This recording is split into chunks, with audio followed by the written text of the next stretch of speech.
komisyonun kurulması da, böyle bir komisyonun kurulması da İmralı'daki müzakere masasında alınan kararlardan birisidir.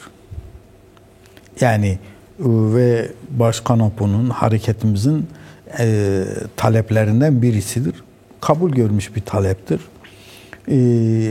Böyle bir komisyon oluşturuldu. Bu önemlidir. Çünkü hepimiz diyorduk, meclis bu işe el atsın. Bu işi meclis zemininde, hukuki zeminde tartışarak çözelim. Bu yönde böyle bir bir adım atılmış olması önemli. Ama komisyon evet dinleme yapıyor. Bir sürü kesimle dinledi. Yani bu dinlemeler gereksizdir demiyorum. Niye yaptınız demiyorum. Hayır, dinlesinler. Ama komisyon esasa girmek zorunda. Neden? Evet, önce tarafları dinlemesi lazım. Yani bütün bu şeyler. Aslında bir tarafı dinlediler. Yani başkanı başta olmakta, devlet kurumları, devlet yetkililerini. Bir daha dinleyebilirler. Ama esas olarak da bu işin bir tarafı Kürt tarafıdır. Bu işin Kürt tarafında baş müzakereci Başkan Apo'dur. O ve arkadaşları, o da heyetini oluşturacak. Yanında gelecek komisyonda sunumunu yapacak. Komisyon da ona soru soracak, o olacak. Ve bu bir tarafı dinlerken öyle bir saatle ilgili değil. Bu iş çok büyük. Yani sen onu belki günlerce dinleyebilirsin. Yani bugün dinledin ama yarın bir daha dinlemek durumunda olursun. Her gün sen bu işi çözeceksen bu bir süreçtir. Bu böyle bir dinlemeyle de tek başına olacak bir şey değil. Şimdi meclis başkanı diyor ki henüz gündemimize gelmedi. DEM Parti gündeme getiriyor, MHP gündeme getiriyor. Her gün basında bu işler tartışılıyor. Çünkü sen gündeme getirmemişsin, bu senin eksikliğin. Yani bu işin mutlaka olması lazım. Olmasa olmazlardan birisidir. Yani olmasa olmaz olayıdır. Ve sen bu meseleyi Kürt tarafı olmadan nasıl çözeceksin? Bahçeli diyor ki yani işte kurşun tek kanatla uçmaz. Şimdi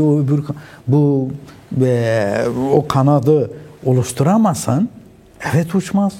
Yani meclis başkanı da size söylüyor. Diyor ki bisiklet pedal teorisinden yola çıkarak bir ayakla çevrilmez diyor. Diğer ayağın da dönmesi lazım. İşte pedalda olması gerekiyor. Biz de öyle diyoruz. İşte diyor ki devlet kurumları yapacaklarını yaptılar. Şimdi ne yaptı? Sorumluluk Kürt hareketine ait diyor. Sen vicdanına Kürt tarafını bir gazeteci olarak, meseleyi takip eden birisi olarak, yani şimdi Kürt tarafının yaptıkları hepsi ortada. Yani Başkan Apo'nun çağrısı, o cesaretle kimse öyle bir çağrı yapamazdı. Biz yapamazdık yönetim olarak. Başkan Apo'ndan sonra PKK'nın feshi, silah yakma olayı, bütün bunlar neler yapıldı, neler yapıldı. Şimdi burada komisyonun kurulması dışında devlet ne yaptı? Ama bunu meclis başkanı bilmiyor mu? Yani bildiği halde yapıyor. O zaman buradan yani murat ettiği nedir, amacı ne? Şimdi olay, bak her şeyi bizden beklemesinler. Bize göre bize üzerimize düşeni fazlasıyla yaptık. İleride daha fazla yapabiliriz. Ama önce onlar şimdi bu meclis birkaç gün sonra açılıyor. Yani 4 gün sonra işte 1 Ekim geliyor, meclis açılacak. Şimdi bu meclis ne hazırlığı yapılmış? Anayasada ne değişiklik olacak? Kürtler bu ülkede hukuk içine girecek mi, girmeyecek mi? Şimdiye kadar biz hukuk dışında itildik. Biz orada hukukun içinde olmak istiyoruz. Bir özne olarak, yani bu işin içinde olarak ve bunun bir esas tarafı olarak içinde olmak istiyoruz. Yani hazırlık yapılmamış. Yani bisiklet teorisi evet bu tür şeylerde süreçlerde şu denir. Bir taraf için değil. Bizde iki taraf içindir, süreç içindir. Diyor ki bisiklet eğer pedalları çevirmesen sürekli çevrilmesi lazım, yoksa bir yerde duruyor, düşer. Yani sen pedal çevrilmediği anda düşer. İran döneminden tabii. Yani o dönemden kalan bir kavram. bu anlamda bu şeyin yürümesi lazım. Şimdi Başkan Apo'ya heyet göndereceğiz. Biz göndermeyin demiyoruz. Ama bizim esas talebimiz Bahçeli daha işte bir önceki yıl Ekim ayında.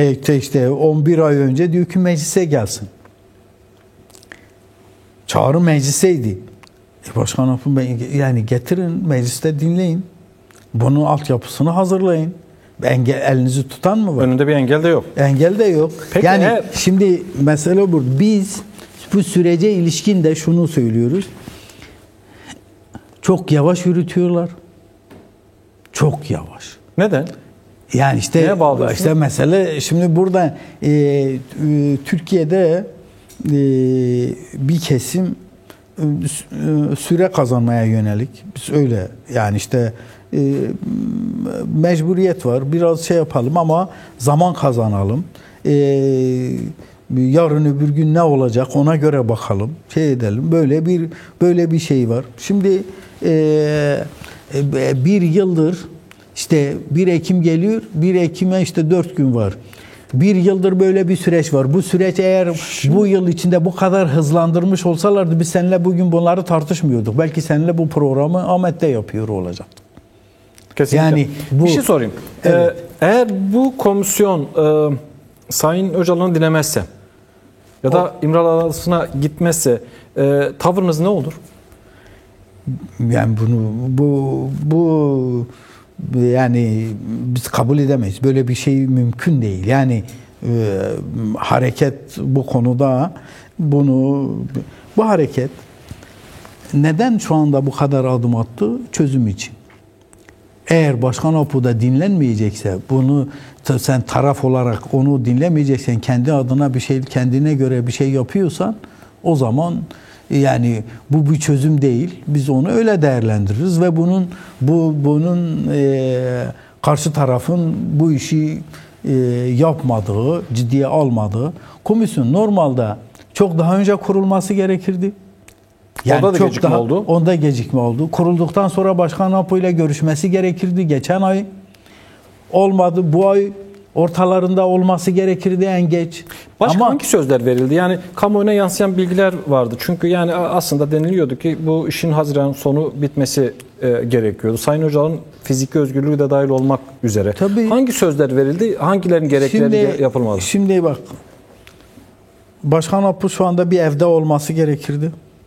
Belki bir süre İmralı'da ama sonra başka yerde.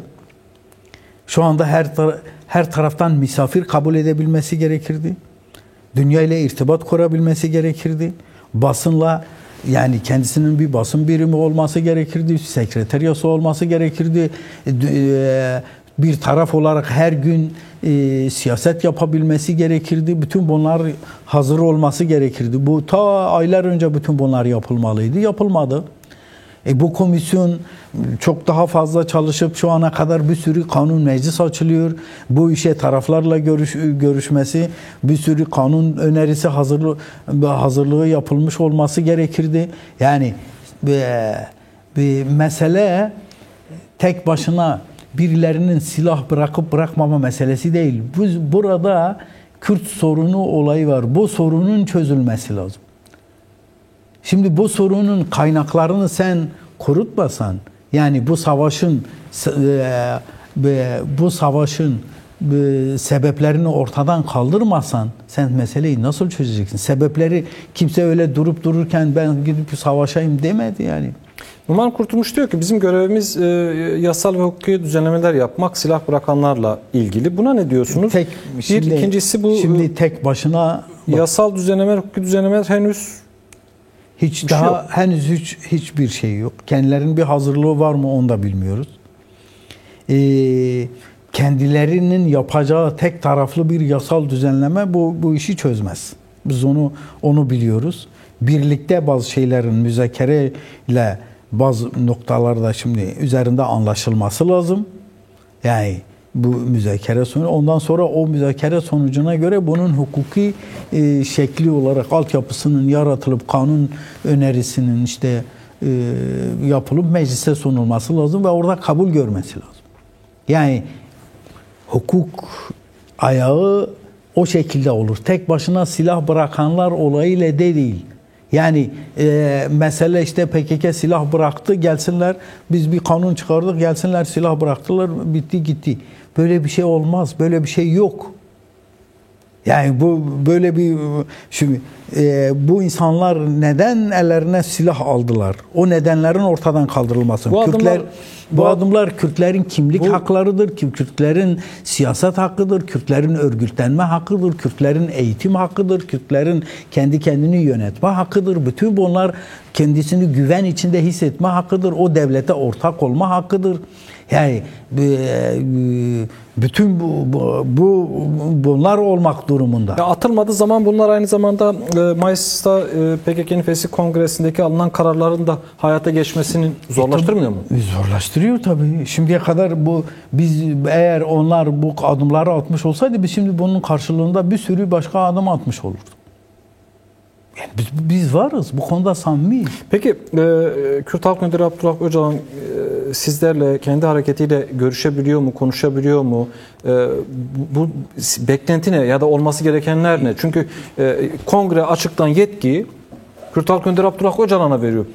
Ya mesela sizinle görüşebiliyor mu? Var mı böyle? Hayır işte. Şimdi şu anda halen işte sınırlı bir biçimde işte bir heyet gidip geliyor. O kadar, yani sınırlı bir biçimde. Halen orada bir sekreteriyası oluşmamış. Halen bir basın birimi yok. Halen kimseyi, yani dışarıdan hiç kimseyi kabul edebilecek durumda değil. Ne siyasetçilerle, ne akademisyenlerle, ne basın, ne başka bir şekilde. Şimdi bu bizimle nasıl görüşecek? Yani bu halen tecrit altında. Halen o kapalı kapılar arkasında, o aynı yerde, o şekilde. Yani şimdi bu haliyle olmaz, yani onun özgür olması lazım. Özgür olmadan bu iş yürümez. Bunun için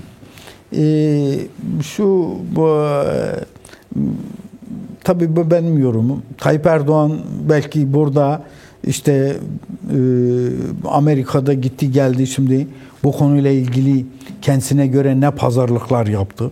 Hem Rojava ile ilgili, hem Kuzey ile ilgili, hem kendi şeyle ilgili. Buna göre onlar yeniden değerlendirirler. Temennim şu, Türkiye Cumhuriyeti Devleti yönetimi, hükümeti bu işi daha fazla ciddiye alması, ve bu işi silahsız, savaşsız, barış ve demokrasi yoluyla çözmesi, Kürtleri tanımasıdır. Bunun başka yolu yok. Bunun için de Amerika'ya gitmeye gerek yok. Yani oraya kadar gitmeye gerek yok. Bütün başka yerlere o kadar müracaat etmeye gerek yok. Türkiye bir sürü burada büyük kazanım elde eder. Büyük ülke olur. Herkes ona muhtaç olur. Şöyle bir soru sorayım, öyle kapatalım. 2 dakika bir zamanımız kaldı. Genel Kürt kamuoyuna baktığımızda, tabanınıza baktığımızda bir güven sorunu vardı. Fakat bu tür işte meclis başkanından adımlar geliyor, açıklamalar geliyor, farklı açıklamalar geliyor. Adımlar atılmayınca da kamuoyu diyor ki hayır, bunlar bizi oyalıyor. Bu konudaki görüşünüz nedir? Şimdi kamuoyu, halkımızın bu konuda farklı düşünmesi, tedirgin olması, çok düşünmesi, çok sorması haklıdır. Yani biz de 10 tartışıyoruz, bir karar alıyoruz. Bir halkın kendi ülkesinde kendi özgürce yaşama sorunu var, kader sorunu var. Sürekli şöyle diyorlar, Türkiye'de toplum hassasiyetleri var. Sizin taban hassasiyeti yok mu? Bizim taban hassasiyetleri çok daha fazla. Çok daha fazla.